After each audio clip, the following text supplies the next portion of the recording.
Okay, my buddy just acquired this food truck.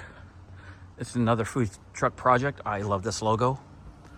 He's a skateboarder or somebody, I think. He's somebody that, this was a skateboard guy that owned this thing from Thrasher, I don't know, but we're about to take this over and make it to a premier food truck in Northern California and beyond.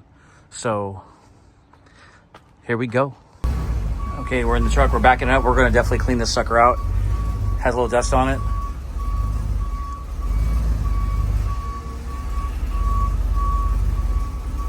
All right.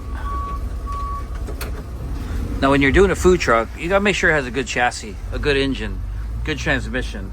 You don't wanna spend 50 grand on a food truck and then you have to put another 10, 15 grand in for an engine, all right? Make sure that that foundation is good. Everything else is okay. If you gotta fabricate something, you know, here's the inside. We'll get a better shot, but if you gotta fabricate something, you know, on a food truck, that's doable.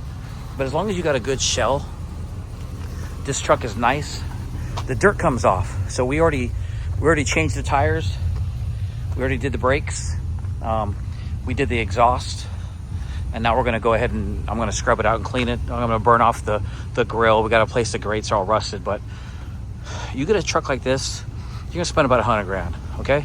But just make sure that it doesn't break down to you tomorrow. I mean, you have 150,000 into it, and then you got to get a new engine. So get a mechanic, always get a mechanic, always get an electrician, and always get a fire guy, right? The Ansel system, right? You got a refrigeration guy. You got to have those. You don't have those people in the pocket. Let them come look at it, right? If that owner doesn't want you to look at it, don't buy it. Okay. Basically, you've had a truck that's sat here for a couple of years. So these are rusted out. We're not going to save these. Do not save these in case someone's sick. Flat top, I have degreaser, and then I'm going to use a power tool like I have in my other video. You can see it on YouTube. I use a power tool with a grinder to get that all off if it doesn't come off. Hoods, you're going to soak it in degreaser overnight and spray it off. You cannot really scrub those with your hands. It just needs to be soaked and sprayed off. Pretty much every other thing here is just surface clean. Mats will be okay. We will just wash those and save them. There's no problem with those. Throw flour away in here. Needs to be clean. So we're gonna, majority of this process, we're just gonna hose this thing out, and then you can see I wiped down here. I got this with stainless steel cleaner already. So like I said, won't take much. Get a good foundation. If it's worth 100,000, pay it, right? Because this is a pretty good setup for this truck. So you have tall fridge, short freezer, 2 fryers, 2 burner, broiler, flat top, and then another 8 or 10 container reach in. And then I think I have a steam table over here. Yeah, steam table. This is very important on a food truck.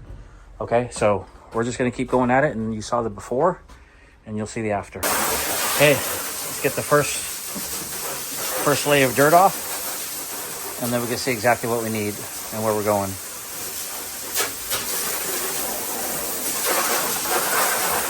All right, we're making progress. You know, the one thing that you need to do in these food trucks is that you have these storage, right? And see the water setting. So what you need to do is you got to drill a hole. So this truck didn't do that. So I'm gonna drill a hole. So when you do wash this truck out with the hose, it'll drain. That's what you want to do. You know, same like back there. You drill a hole where you make sure that you could come in here with the hose and get all this. I'll probably drill a hole right here and right there on the edge, and that way it drips, okay? Same with up here. It makes it easier. So I took the hood vents out.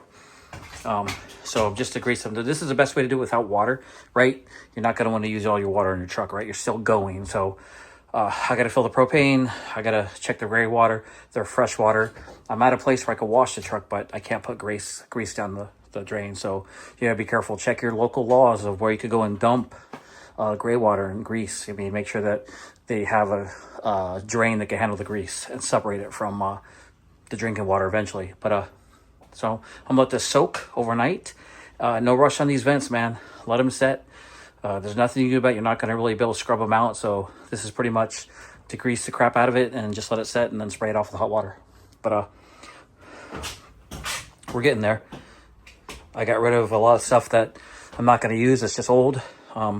This truck had all the spices and everything on it still. So, all right, I'll keep you updated. Okay. Looking good. Like I said, first stage, I'm gonna have to bring a grinder back for the griddle. We're gonna get rid of those broiler grates, get some new ones, and pretty good for day one. I'm just gonna let a lot of this drip dry, and I'm just gonna tackle the small little crevices, and then I don't know if I'm gonna stainless steel clean it. I did this first one right here. Looks pretty good, but probably a little more water will be on the truck, so we'll see. Okay, I got some of the hood down. Wasn't too bad. Just got to fill with propane tomorrow. Make sure we got no leaks, and then I'll burn off all this equipment, burn off the fryers, burn off the broiler, and clean the griddle. But good first day, about 6 hours, and then we'll check all the systems tomorrow. Stay tuned for part 2.